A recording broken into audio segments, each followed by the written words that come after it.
dear student.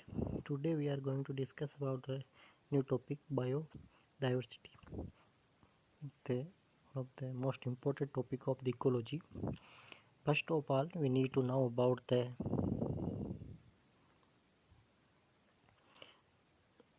means of biodiversity. Biodiversity means all living beings such as plant, animal, and microorganism found in various habitat are collectively called biodiversity. Means there are different type of living organism found in the environment, and they are collectively known as biodiversity. For the first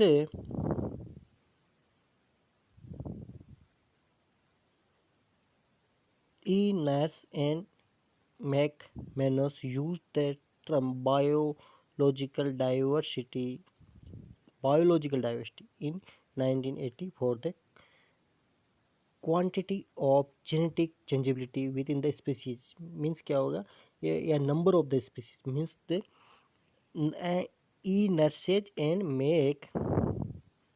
McManus use the biological diversity for the term for the genetic changeability in the species. And after it,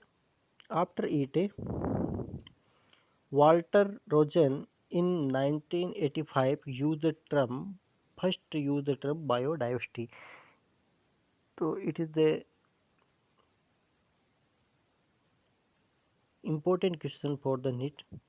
First biodiversity word used by the and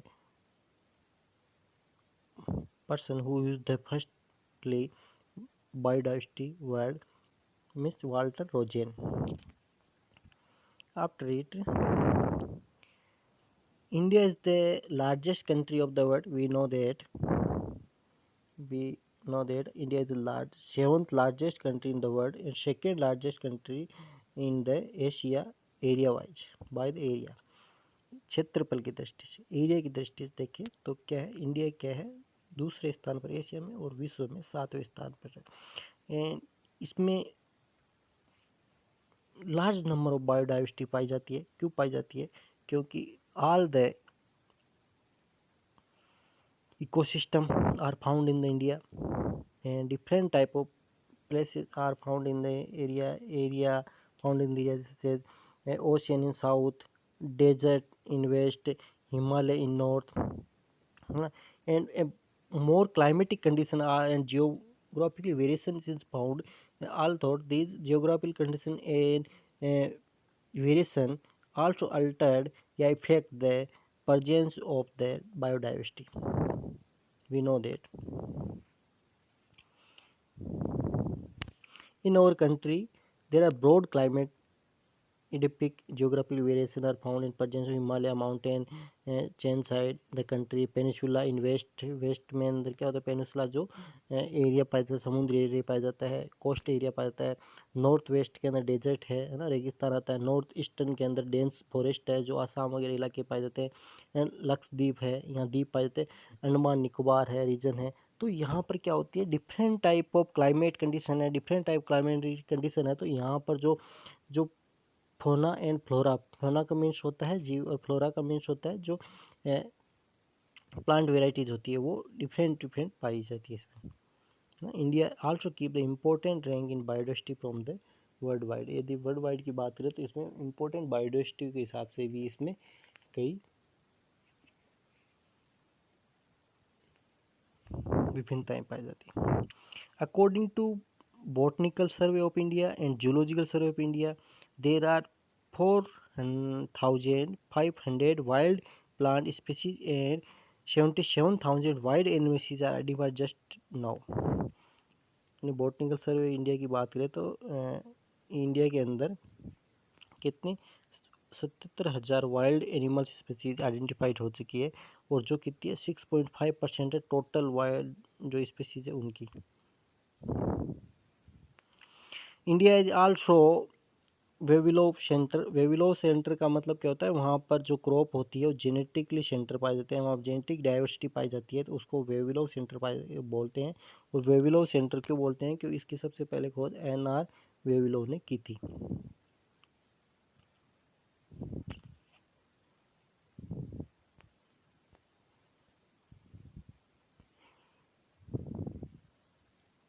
Here the large amount of endemic fauna and flora are found.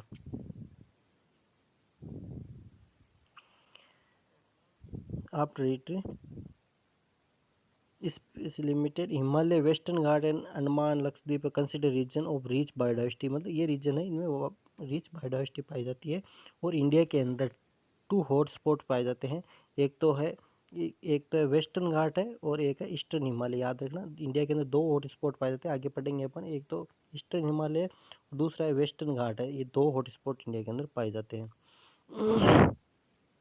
Magnitude of biodiversity, it is presumed that life on the earth first originated around 3.5 million एगो। मतलब क्या हुआ कि 3.5 billion year ago life originate हुई थी। उसके बाद क्या हुआ कि उसके बाद प्लांट्स और जो एनिमल्स और माइक्रो ऑर्गेनिज्म उनका डेवलपमेंट हो गया, उन्होंने हैबिटेट किया यहाँ पे। उसके बाद उसमें डिफरेंट टाइप ऑफ चेंजेज हो गए, इवोल्यूशन हुए। कुछ जो स्पेसीज थी वो एग्जिस्टेंट होगी और कुछ स्पेसीज है उनमें इवोल्यूशन हो गया, चेंजेज होगी। Nowadays, about 15 lakh known species are total species found in Earth, है ना, which is not less than 50% of the real number. जो अभी अर्थ के ऊपर जो डिस्कवर्ड है, जो नॉन स्पेसीज है, वो 15 लाख है। और वो टोटल जो स्पेसीज पाई जाती है केवल उसका 15% है। मीन्स क्या, 85% जो स्पेसीज अभी अननोन है, अभी उनकी भी नोमेनक्लेचर और क्लासिफिकेशन साइंटिस्ट नहीं कर पाए हैं।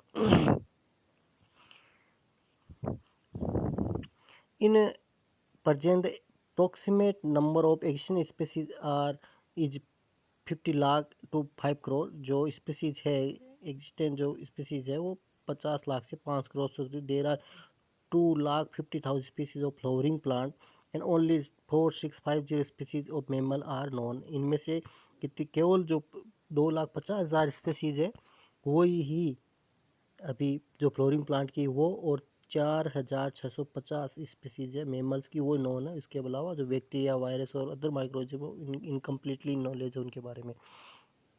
उसके बाद में टेबल दी है, उसके अंदर ये दिया हुआ है कितने क्या है ना, कैटेगरी वर्ल्ड वाइड कितनी है और इंडिया में कितनी है और राजस्थान में कितनी है। जैसे अपन बात करें मेमल्स की बात करें तो वर्ल्ड के अंदर 4,650, जो वर्ल्ड के अंदर 4,650 जो है वो मेमल्स है। और 390 क्या है इंडिया के अंदर मेमल्स पाए जाते हैं। और राजस्थान के अंदर बात करें तो इनके अंदर 92 मेमल्स पाए जाते हैं। इस प्रकार से सबकी एम्फीबियंस स्पीसीज की ये इसमें काउंटिंग दी हुई है। इंसेक्ट की भी दी हुई है इसके अंदर। इसमें प्लांट्स की भी दी है। एंजियोस्पर्म की बात करें तो 2,50,000 एंड इसमें से 17,050 500 17,500 जो स्पीसीज है वो इंडिया में पाई जाती है। और 2,200 स्पीसीज वो राजस्थान में पाई जाती है। इस प्रकार जिम्नोस्पर्म की एक स्पीसीज पाई जाती है। देखो, जिम्नोस्पर्म की एक स्पीसीज पाई जाती है राजस्थान के अंदर। आपको याद हो तो बताओ कौन सी स्पीसीज है वो, है ना, अपने इस टॉपिक में है तो याद करो इसको। इसके बाद टेरिडोफाइटा की है, वो है 13,000 स्पीसीज है। उनमें से 1,022 स्पीसीज राजस्थान इंडिया के अंदर है। और 42 जो स्पीसीज है वो कहाँ पे है, वो कहाँ पे पाई जाती है, आपके कहाँ पे पाई जाती है, राजस्थान के अंदर पाई जाती है। इसके बाद अपन जो बात करें आगे तो इसमें अपने आएगा जो लार्ज एरिया है वेरिएशन हैबिटेट इंडिया के अंदर रेस्पॉन्सिबल है। ये अपन को सारी संख्या दी हुई है इसमें।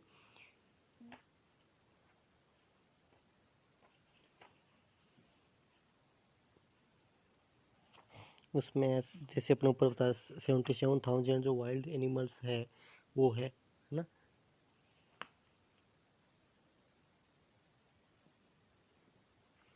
जो राजस्थान में देखो अपन ने बात करें तो अपन को याद दिला दूँ आपको कि अपन बात कर रहे हैं यहाँ पे तो जो जिम्नोस्पर्म की जो एक स्पीसीज राजस्थान में पाई जा रही थी वो कौन सी स्पीसीज आप याद करना और वापस भी देखना, बहुत इंपॉर्टेंट। एफिड्रिया फोलेटा अपन जो पढ़ के आए हैं ना, ये केवल एक जो जिम्नोस्पर्म की जो राजस्थान में एकमात्र स्पीसीज है जो राजस्थान में पाई जाती है, एफिड्रिया फोलेटा। कई बार पूछ सकते हैं, इसलिए देखो ये राजस्थान में एक स्पीसीज पाई जाती है। इस प्रकार से और की भी संख्या दी हुई है। इसके बाद बात करते हैं large area and variation of habitat of India responsible rich biodiversity. अब पता है इंडिया का जो लार्ज एरिया है तो उसकी वजह से रिच बायोडाइवर्सिटी पाई जाती है। तो इसमें जैसे आउट ऑफ 77 वाइल्ड एनिमल्स है, उनमें से 390 स्पीसीज मैमल्स है। Out of 3 are 30 species endemic. Endemic का मतलब जो स्पेशल रीजन्स के अंदर पाई जाती है। जो 30 स्पीसीज है वो तो स्पेसिफिक रीजन के अंदर है, सब जगह नहीं पाई जाती है। मतलब कई कई एरिया वहाँ पे, जैसे कैमल है जो राजस्थान में पाया जाता है, तो ये एक एंडेमिक्स है, ठीक है। और इसी प्रकार 315 फैमिली फ्लोरिंग प्लांट्स की है found in India. About 35% species of India flora exist endemic है ना, उनमें से 35 है वो भी स्पेसिफिक है। जैसे खेजड़ी है, प्रोसोपियस एरिया, ये राजस्थान में पाई जाती है। About 17,500 species out of about 45,000 plant species reported in India, है ना।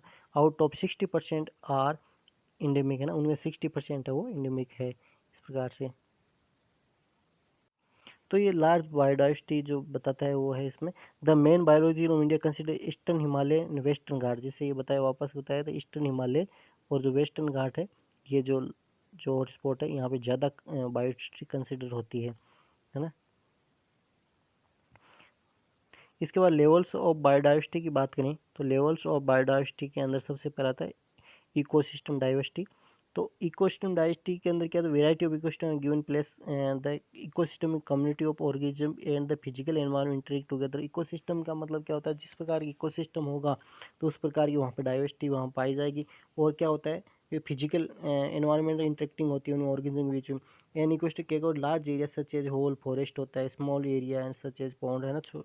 एक बड़ा इकोसिस्टम क्या हो सकता है, एक बड़ा इकोसिस्टम भी हो सकता है और छोटा भी हो सकता है, इस प्रकार से।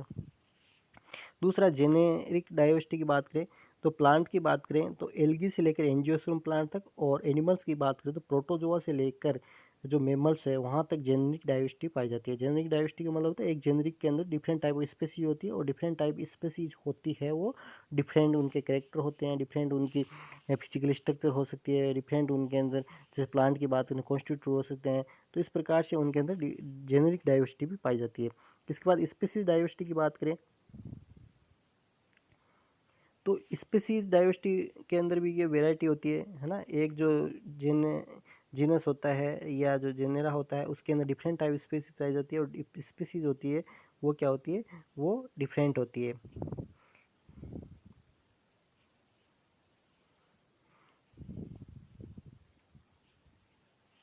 इसके बाद आती है जेनेटिक डाइवर्सिटी। इसमें तो एग्जांपल दिया है, कोई वैसे कोई इंपॉर्टेंट नहीं है। इसके बाद जेनेटिक डाइवर्सिटी की बात करते हैं तो जेनेटिक डाइवर्सिटी है और जीन में जो किसी जीन स्पीसीज का जीन है उसके अंदर वैरायटी या वेरिएशंस हो जाता है, उससे क्या होता है, उनमें विभिन्नता उत्पन्न होती है, उसी को डाइवर्सिटी बोल जेनेटिक डाइवर्सिटी बोलते हैं ना। Gene are basic unit of the earth, they are responsible both similarities and different between the organism. कोई भी ऑर्गेनिज्म है उसके अंदर कोई सिमिलर, जैसे कोई दो भाई भी है, दो बहनें भी, तो उनके भी जो फिजिकल स्ट्रक्चर होती है, रंग रूप होता है, एक जैसा नहीं होता, तो वो किसकी वजह, जीन की वजह से होता है, तो थोड़ी बहुत डाइवर्सिटी आ जाती है। इसी प्रकार से भी क्या होता है, अर्थ के अंदर जो बेसिक यूनिट है जीन्स है वो लाइफ की, और जो डाइवर्सिटी या सिमिलरिटी और डिसिमिलरिटी के लिए ऑर्गेनिज्म के लिए रेस्पॉन्सिबल है, उसी वजह से आपको पता है डाइवर्सिटी उत्पन्न होती है।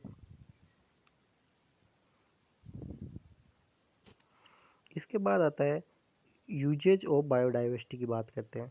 तो अपन यूजेज ऑफ डाइवर्सिटी की बात करें, source of food and improve variety. इससे क्या, डाइवर्सिटी जितनी ज़्यादा होगी उतनी ज़्यादा अपन को वेराइटी मिलेगी, है ना। ये सोर्स ऑफ न्यू क्रॉप मिलेगी, रिप्रोडक्टिव मटेरियल इम्प्रूव वेराइटी मिलेगी, ये source of new biodegradable paste जो साइड्स होंगे वहाँ से वो भी प्राप्त हो सकते हैं, है ना। As then 20% of the out of 1000 of edible, मतलब क्या, 1000 ऑफ इडिबल्स वेराइटी पाई जाती है, उनमें से केवल 20% ही जो स्पीसीज है उनका अपन जो है वो उगाते हैं उनमें, और उनसे जो प्रोडक्शन होता है वो 85% जो प्रोडक्शन होता है वो इससे हो जाता है, जो अपन को कंप्लीट करता है। इसके साथ में क्या होता है, कई बार वाइल्ड जो रिलेटिव है कॉमर्शियल, उसके साथ में उनका कॉम्बिनेशन, जेनेटिकल कॉम्बिनेशन कर दिया जाता है, जिससे क्या होता है वो रेजिस्टेंस हो जाता है किसी प्रकार, किसी पेस्ट के लिए। तो इसमें देखो, जैसे अपन एशिया के अंदर क्या बात है, जैसे a paddy growing in Asia been protect from the grassy stunt virus by the gene obtain from the wild species. इसके वाइल्ड स्पेसीज थी, है ना, जो पेडी की जो वाइल्ड स्पेसीज थी उससे एक जीन प्राप्त किया, वो इसके अंदर डाल दिया। अब ये क्या होगी, इससे रेजिस्टेंस होगी किसके प्रति, जो ग्रेसी स्टंट वायरस था उसके प्रति प्रोटेक्टेड होगी। ड्रग एंड मेडिसिन की बात करें तो ड्रग एंड मेडिसिन की बात करें तो many important medicine are manufacture from the plant, अपन को पता ही है ना। In present medicine manufacturing 25% medicine obtain from the only 120 plant species. केवल 25% जो मेडिसिन है केवल 120 प्लांट से जो प्राप्त की जाती है ना। 1000 plant species use traditional medicine ना, इनको, इनसे जो केमिकल्स प्राप्त होते हैं, इसलिए मैन्युफैक्चरिंग के अंदर अपन इनको यूज करते हैं। Plant can be use in manufacturing numerous synthetic product which are called botanochemicals. OPM है, जैसे पेपर सोमनीफर, अपन को पता है मॉर्फिन प्राप्त होती है यहाँ पे, है ना। मॉर्फिन याद रखना, मॉर्फिन स्पेलिंग गलत लिखी हुई है यहाँ पे, मॉर्फिन प्राप्त होती है। ये क्या होती है, एनाल्जेसिक होती है, एनाल्जेसिक होती है ना ये।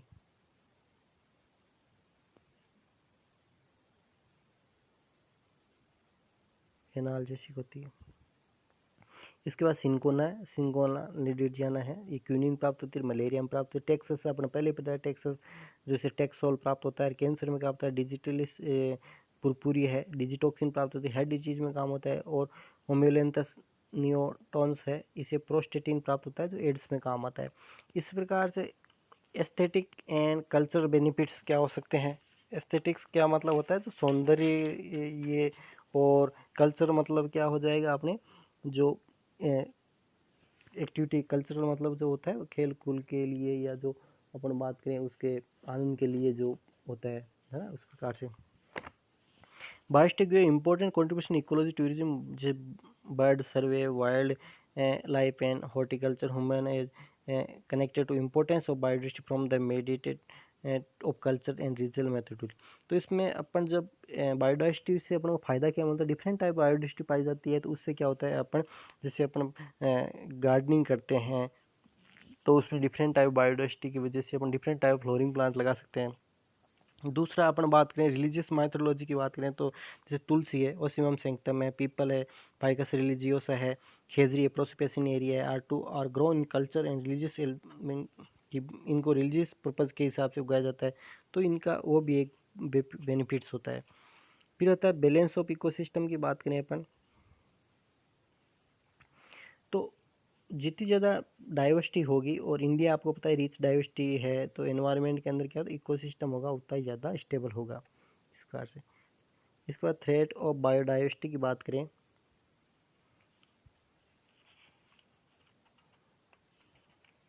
थ्रेट्स ऑफ बायोडाइवर्सिटी मतलब नुकसान क्या है, बायोडाइवर्सिटी कैसे नुकसान पहुंच रहा है, किसको क्या खतरा है।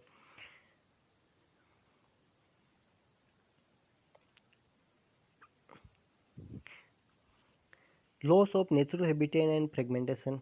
लॉस ऑफ नेचुरल हैबिटेट का मीन्स क्या हो रहा है कि जो पॉपुलेशन बढ़ रही है, सिविलाइजेशन बढ़ रहा है, अर्बनाइजेशन बढ़ रहा है, तो इस वजह से क्या होता है, डिफोरेस्टेशन हो रहा है।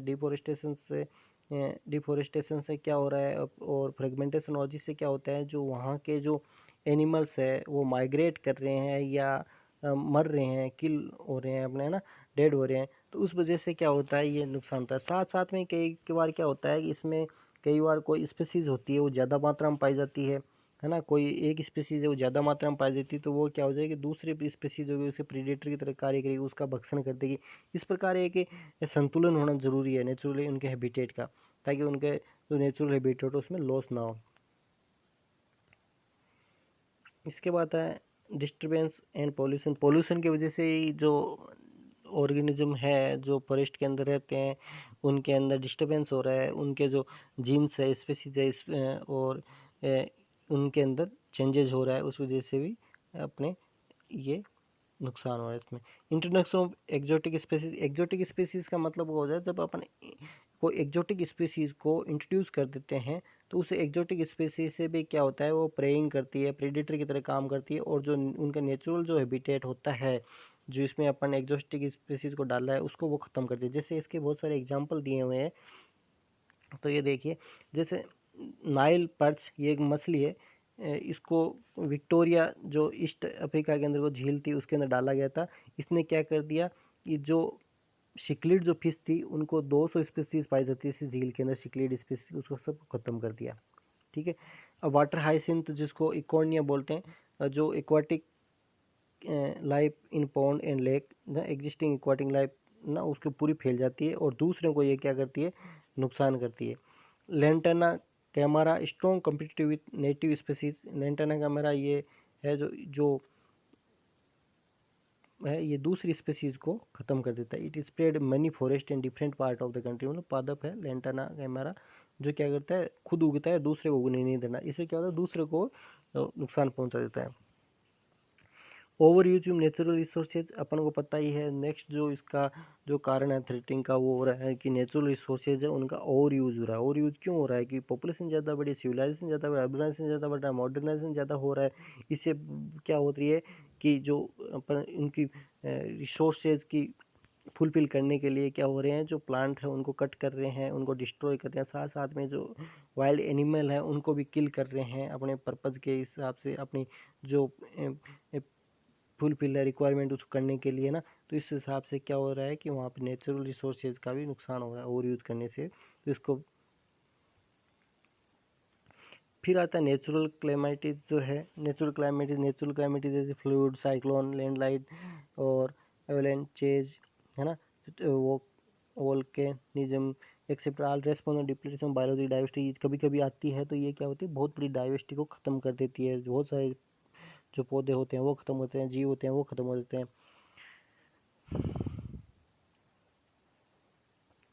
Example, during the monsoon season in 1998 and also many times after 1998, entire Kaziranga National Park in Assam was heavily flooded with lead, and the death of the 28 lions जो होते हैं 70 to 85 deers and 8 bears and 3 elephants, इनकी मौत हो गई थी 98 के अंदर, मतलब इसी नेचुरल जो क्लाइमेट की वजह से। इसके बाद है escalating human population. Escalating human population in the root cause of biodiversity loss. Major threat of biodiversity not only emerge from the your increasing human population but also multiply it. तो इसका मतलब सीधा ह्यूमन पॉपुलेशन जितनी ज़्यादा बढ़ रही है, उसका ज़्यादा उसका डायरेक्ट इफेक्ट किस पे पड़ रहा है, रिसोर्सेज की जरूरत ज़्यादा पड़ेगी। रिसोर्सेज की जरूरत ज़्यादा पड़ेगी तो क्या करेंगे, ये जो नेचुरल रिसोर्सेज उनको ख़त्म करेंगे। इसके बाद एनर्जी रिसोर्सेज की बात करें तो अपन जैसे energy resource development utilization of various form energy resource, fossil fuel, biomass energy, nuclear energy, hydro electricity, other conventional energy source are direct implication of biodiversity. इनका ज़्यादा तो पॉल्यूशन होगा तो बायोडाइवर्सिटी पे इफेक्ट पड़ेगा। इस प्रकार कैटेगरीज ऑफ थ्रेटेंड ऑर्गेनिज्म। अब क्या है, जो थ्रेटेंड ऑर्गेनिज्म है उनकी जो कैटेगरी है उनके बारे में अपन बात करते हैं। द IUCN याद रखना से full form, international union of conservation of natural and natural resources, red list of threatened species is the best known world wide conservation status listing the rank system. Species are classified by IUCN red list, है ना, जो red list data तैयार की है इसने IUCN ने, उसमें क्या किया, जो थ्रेटेंड स्पीसीज है उनकी एक लिस्ट बनाई गई है ना, और लिस्ट बना के इनको मतलब एक कैटेगराइज कर दिया गया है। और कैटेगरी में जो टेबल बनाई है उसमें देखना आप कौन कौन से है। इसमें 8 पॉइंट दिए थे उन्होंने, तो इस हालांकि उसमें 9 बता रहे इस बुक में, लेकिन एक्सटिंक्ट है मतलब क्या है, उनको कैटेगराइज होती है, मतलब जो ऑर्गेनिज्म एक्सटिंक्ट है उनके जो नॉन इंडिविजुअल रिमेनिंग, मतलब उनके एक्सटिंक्ट वो उनको बोला है जो अभी जिनकी एक भी जीवित नहीं है। एक्सटिंक्ट इन द वाइल्ड मतलब जिनके जो सर्वाइवल जो कैपेसिटी थी as a natural population outside historic range, मतलब जहाँ पर ये पाई जाती थी वहाँ पर अब नहीं पाया जाए जंगल में। क्रिटिकली इंडेंजर्ड, है ना, एक्सट्रीमली हाई रिस्क है इनको extinct in the wild. Endangered, high risk of extinct in the world. Vulnerable, high risk of endangered in the world. Near threatened, likely to become endangered to near future, है ना, जो आगे ख़त्म हो सकते हैं। और लिस्ट कंसर्न, लोवेस्ट रिस्क है जो इसके मतलब वो लिस्ट बनाई है। और डाटा इन डिफिशिएंट मतलब जिनकी डाटा नहीं मिले हुए, इस प्रकार से ये पूरी एक रेड डाटा बुक लिस्ट तैयार की गई है। इंडेंजर्ड स्पीसीज की बात करें तो IUCN international union of conservation of natural and natural resources red list threatened species also known as IUCN red list data list book founded in 1964 is the world most comprehensive innovative global conservation biological species। तो biological species की बात करें तो biological species की बात करें तो biological species के बारे में है ना, ये पूरी डिटेल इसके अंदर दी हुई है जो थ्रेटेंड स्पीसीज है। तो इसके अंदर कौन कौन सी जो थ्रेटेंड स्पीसीज है उनकी बात करते हैं अपन। जो जूलॉजिकल सर्वे ऑफ इंडिया की बात करें JSI और बोटनिकल सर्वे ऑफ इंडिया की बात करें उस हिसाब से जो लिस्ट तैयार की गई। Zoological research institute it was stabilize 1 July 1916 to promote survey of exploration research on fauna in the region. The activities of JSI are coordinated by the Coordination of Survey of Division under the Ministry of Environment, Forest and Climate Change, Government of India। तो 1 जुलाई 1916 के अंदर JSI का गठन किया गया था और ये आपको पता है गवर्नमेंट ऑफ इंडिया की जो ऑर्गेनाइजेशन है ये क्या करती है, इनका सर्वे करती है जो एक्सटिंक्ट है उनका। तो अपन main Indian animal species and जो रेड डाटा बुक के अंदर जो मेंशन है उनके नाम देखो। एक तो मकाका साइलेंस जो लायन टेल्ड मंकी था, ये यूरगिन फॉरेस्ट वेस्ट घाट में पाया जाता था लेकिन अब इसकी डेंजर्ड है ये। प्रीबाइटिस घी गोल्डन लंगूर है और ये आसाम भूटान हिमालय के अंदर पाया जाता था। प्लेटेनिसिटा गेंजिटिकस इंडियन डॉल्फिन है, वेनरेबल है, मतलब ये नाजुक है, इसकी स्थिति गंगा और ब्रह्मपुत्र में पाई जाती थी। पेंथ्रालियो एशियन लाइन है, इंडेंजर्ड है, गिर नेशनल पार्क में पाया जाता है। पेंथ्रा टिग्रिस टाइगर है ना, ये यहाँ पे इंडेंजर्ड है, ऑल इंडिया में पाया जाता है लेकिन इसकी संख्या बहुत कम है। एलिफेंट मैक्सिकस एलिफेंट ये यूपी मेघालय और बिहार उड़ीसा साउथ में इसमें इंडिया में पाया जाता है। इस प्रकार से और भी कई स्पीसीज में दी हुई है जो लिस्ट बनाई हुई है। इस प्रकार बर्ड्स के हैं जैसे नाम दिए हुए हैं जो इंडेंजर्ड है वो कहाँ पाए जाते हैं इस प्रकार से। There are 390 species of mammals and 1232 species of bird in our country, है ना, इनकी ये लिस्ट दी गई है। मतलब इतने होते हैं। Out of which 69 species of and 53 species of mammals are subject to trouble, मतलब इनमें से इतनी जो है वो जो खतरे के अंदर है, इतनी जो स्पीसीज है वो खतरे के अंदर है।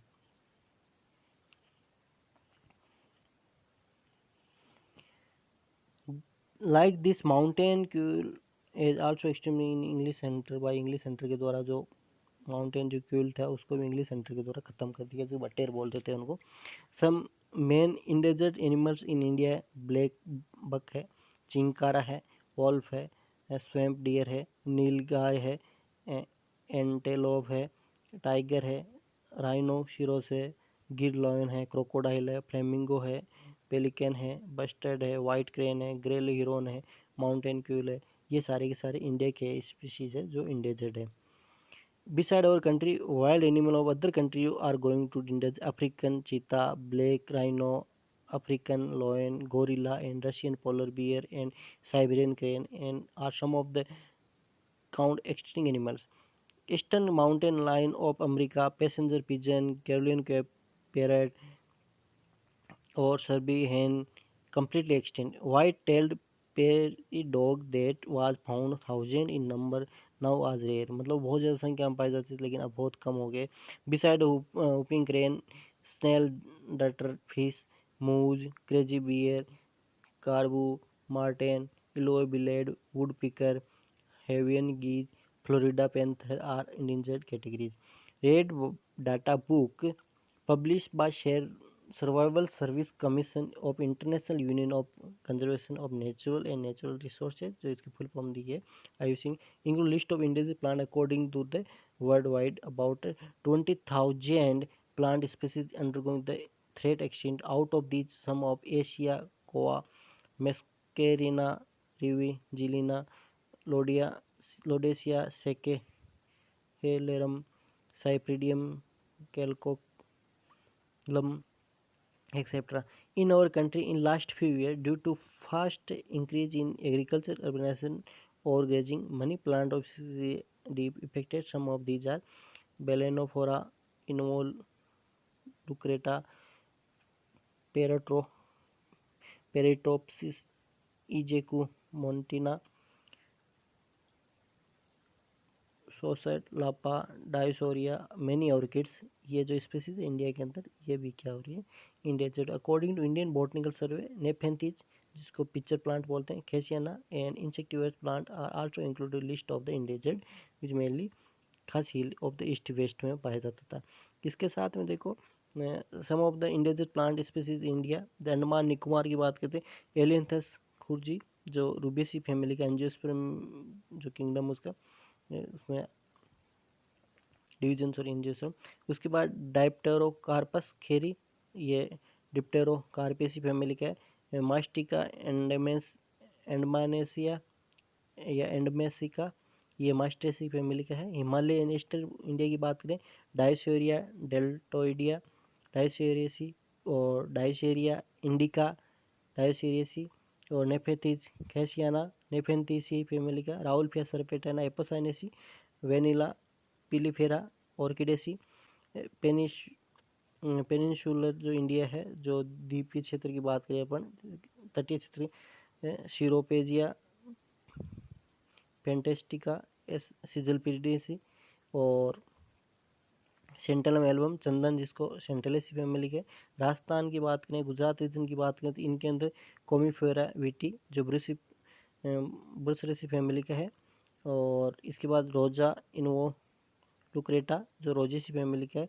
इसके अलावा ये जो ऊपर से बताया वही बात बताई कि ये भी डेंजर्ड है, ऊपर आए थे सारे के नाम, साइबेरियन कैरन वगैरह। इसके बाद हॉटस्पॉट ऑफ द बायोडाइवर्सिटी। अब हॉटस्पॉट क्या होते हैं बायोडाइवर्सिटी के, इसकी बात करते हैं।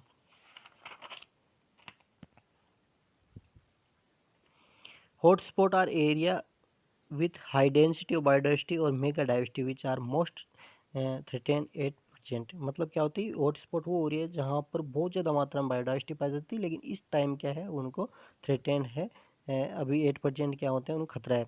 देर are 34 hotspot are tackle by Myer in 2000 in the world, out of which 2 are located in India. जैसे अपने पहले भी नाम आया था और वापस नाम आ गए, मैंने तो वो नाम बताए थे। इंडिया के नॉर्थ ईस्ट हिमालय के अंदर है एक तो हॉटस्पॉट, और एक वेस्टर्न घाट के अंदर है। और वेस्टर्न घाट वाला 1600 किलोमीटर तक फैला हुआ है, जो महाराष्ट्र, कर्नाटका, तमिलनाडु और केरला और श्रीलंका जो बॉर्डर है यहाँ पे। और ईस्टर्न हिमालय हॉटस्पॉट पता ही आपको, नेपाल बॉर्डर वगैरह, भूटान बॉर्डर, वहाँ पर ये पाया जाता है। तो हॉटस्पॉट की बात करें तो हॉटस्पॉट के अंदर जो कंसिडर 4 फैक्टर करते हैं। डिग्री ऑफ इंडेमिज्म, मतलब वहाँ आपका क्षेत्रीय जो कितने थे, क्षेत्र विशेष में कितनी पाई जाती थी। डिग्री ऑफ एक्सपेक्टेशन है ना, वहाँ पे कितनी थी और अब कितनी हो सकती है। डिग्री ऑफ थ्रेट ऑफ, मतलब कितना खतरा है उनको। नंबर ऑफ स्पीसीज डाइवर्सिटी, पहले टोटल डाइवर्सिटी कितनी थी पहले ना, कितनी स्पीसीज पाई जाती थी, उसके आधार पर अपन क्या होता है हॉटस्पॉट का करते हैं। Biodiversity hotspot are biological region with significant level of biodiversity threatened with the destruction, है ना। जैसे ऊपर ही बात करें तो वहाँ पर डिफरेंट टाइप ऑफ बायोडाइवर्सिटी पाई जाती है, लेकिन अभी क्या हो रहा है उनका थ्रेटेंड है ना, अभी नुकसान हो रहा है। तो ये नॉर्मन मेयर था, इसने ये द एनवायरमेंटलिस्ट नाम से एक टाइटल बुक भी लिखी थी, और उसका जो 1990 में रिवाइज भी आया था। इसके आधार पर इसने हॉट स्पॉट के बारे में पूरा टाइटल के साथ में इसका डिटेल दी थी। इसमें एक qualify as a biodiversity hotspot जो 2000 मेयर ने 2000 में अपने हॉटस्पॉट मैप में बताया था, उसके अनुसार क्या है कि it must contain at least 0.5 और 1500 species of vascular plant and big, and it has to have lost at least 70% of primary vegetation. Means क्या है, इसके 1500 स्पीसीज पाई जाती थी, उसके 70% जो स्पीसीज है वो ख़त्म हो चुकी है। तो ऐसे एरिया को हॉटस्पॉट एरिया माना बताया गया है ना। Around the world 35 area of qualify under the definition. इसके अंदर 35 एरिया, इस ऊपर वाली जो डेफिनेशन है उसमें मतलब 1500 के अंदर 1500 स्पेसीज है, उनमें 70% होगी वो प्राइमरी वेजिटेशन वो ख़त्म हो गई है। तो इसमें जो 35% जो है वो इस डेफिनेशन को कवर करते हैं। This site support nearly 60% world plant bird, mammals, reptile and amphibian species with a very high share of those species in biodiversity conservation की बात करें जो अभी अपन नीचे पढ़ेंगे, लेकिन अभी एक ही टेबल ये डिस्कस कर लेते हैं। कंजर्वेशन की बात करें तो एक तो होता है इन सीटू कंजर्वेशन होता है, एक एक सीटू कंजर्वेशन है। इन सीटू कंजर्वेशन का मतलब होता है उसका जो नेचुरल हैबिटेट होता है उसी के अंदर उसको कंजर्व करना। एक सीटू के अंदर क्या होता है उसको आर्टिफिशियल जो हैबिटेट होता है उसके अंदर कंजर्व करना है। इन सीटू को आगे नेशनल पार्क और जैसे हो गए, जैसे सेंचुरी बना दिया और बायोस्फीयर उसी प्लेस को जहाँ पे वो रहता है उसी को नेशनल पार्क बना दिया, जिससे वो कंजर्व हो जाएगा। फिर दूसरे सेंचुरीज बना दी इस एरिया को और बायोस्फीयर बना दिया। बायोस्फीयर टेरेस्ट्रियल और मेरीन दो प्रकार के भी हो सकते हैं as a eco system according to eco system. Ex situ conservation की बात करें तो एक्स टू कंजर्वेशन के अंदर आर्टिफिशियल ही उसको कंजर्व करना है। यदि वो मोस्ट थ्रेटेंड स्पीसीज हो तो उसको आर्टिफिशियली अपन को कंजर्वेशन करना चाहिए, उसको बोलते हैं एक्स टू। तो उसमें जैसे सीड बैंक है ना, और फील्ड जीन बैंक बना सकते हैं। और क्रीपो प्रिजर्वेशन है। क्रीपो प्रिजर्वेशन क्या होता है उसको कोल्ड टेम्परेचर के अंदर स्टोर करना है ना। होम गार्डन जैसे इस कैड जो प्लांट है उसमें कर सकते हैं। और botanical garden, zoological park, aquaria और अर्बोरेटा, इस प्रकार से अपन इनके कर सकते हैं ना। इनको अपन एक सीटू प्रिजर्व कर सकते हैं।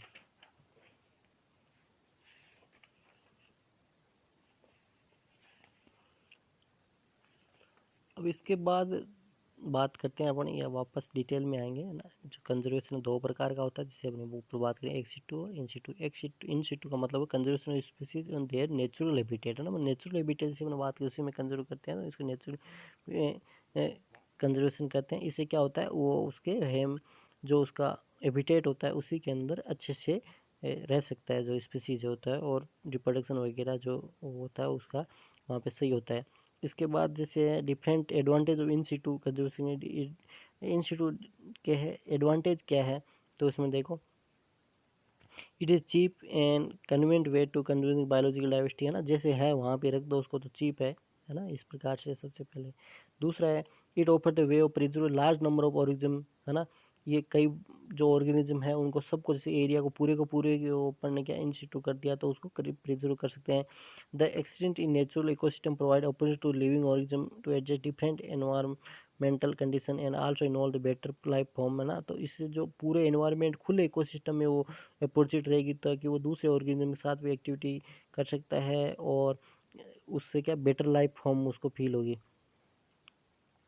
इसका डिसएडवांटेज क्या है कि disadvantage in situ conservation require large space है ना। तो इसमें क्या होता है जैसे जंगल पूरे को पूरे जंगल को ही अपन ने क्या इन सीटू बनाए, तो इसमें क्या होता है लार्ज स्पेस ज़्यादा चाहिए इसमें है ना। तो इसमें क्या होता है लार्ज स्पेस चाहिए अर्थ के ऊपर है ना, तो वो बहुत ही बड़ी डिमांड है इसमें। तो इसमें क्या होता है अपन नेशनल पार्क बनाते हैं, सेंचुरीज बनाते हैं और बायोस्फीयर रिजर्व बनाते हैं। अब दो कौन कौन से देखो, पहला आता है protected area.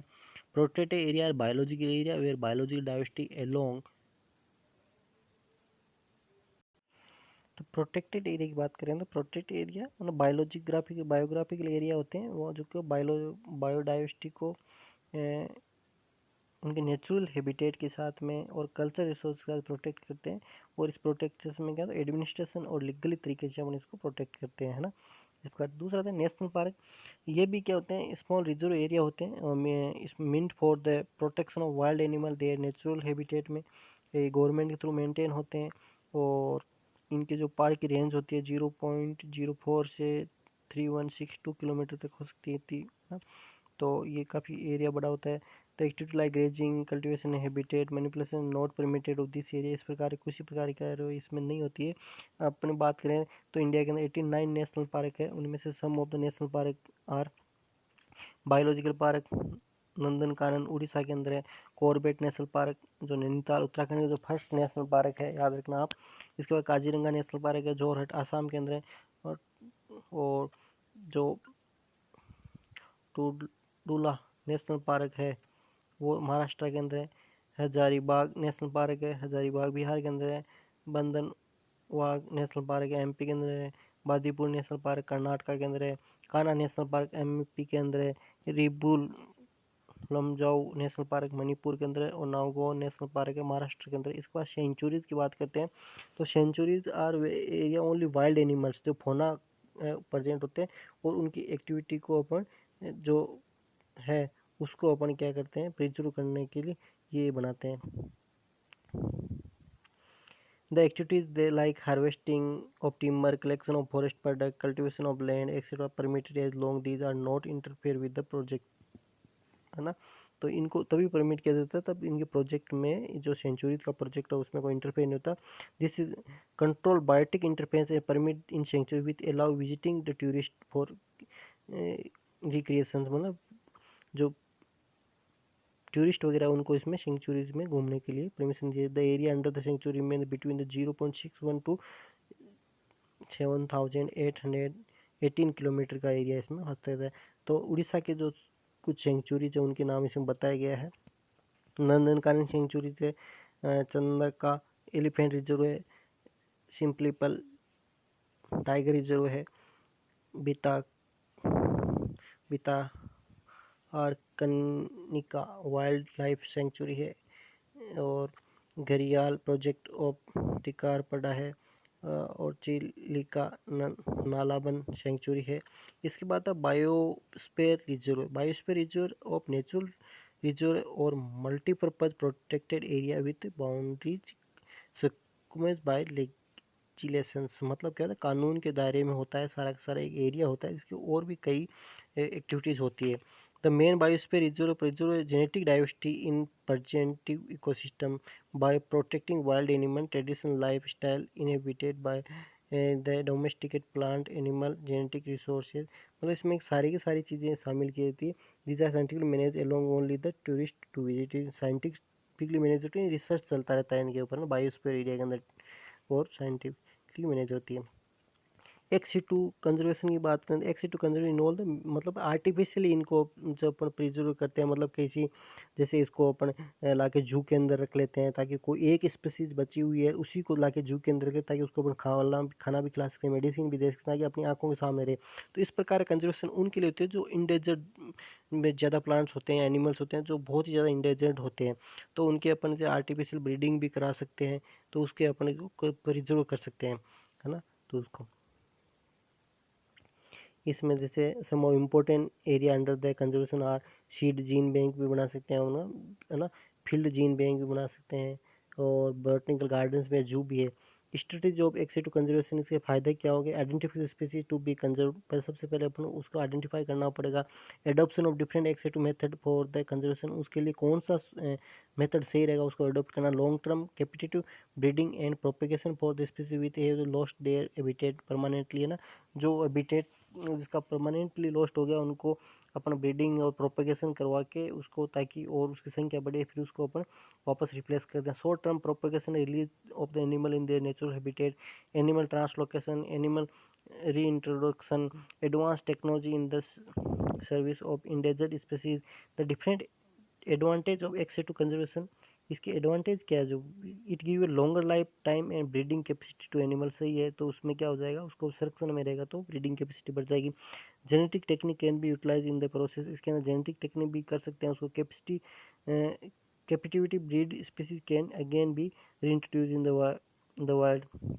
Some disadvantage of this method, the favourable condition में नॉट मेंटेन हुए, है ना, कई बार क्या होती है जो जंगल के अंदर जो कंडीशन पाई जाती है वो अपन कंडीशन नहीं बना पाते, उस वजह से उसको नुकसान भी हो सकता है। और new life form can not evolve, है ना, नया जीव बनने की बहुत ही मुश्किल होता है कि वो ब्रीडिंग हो और उनमें ज़्यादा वो जनन हो क्योंकि वो नेचुरल हैबिटेट में नहीं हो। The technique evolve only few species, है ना, इस टेक्निक के लिए कुछ स्पेसीज को ही रखा सकता है, सारी स्पेसीज को इसमें नेचुरल हैबिटेट में नहीं रखा सकता अपन। तो डियर स्टूडेंट, ये अपना था टॉपिक चल रहा है बायोडाइवर्सिटी, इसमें अगली जो क्लास में पढ़ेंगे वो international effect of the conservation of biodiversity, एक क्लास का बचा है। इसके बाद तो अपन नेक्स्ट जो एक टॉपिक बचा वो करेंगे, तो आप इसको पढ़िएगा पहले ध्यान से।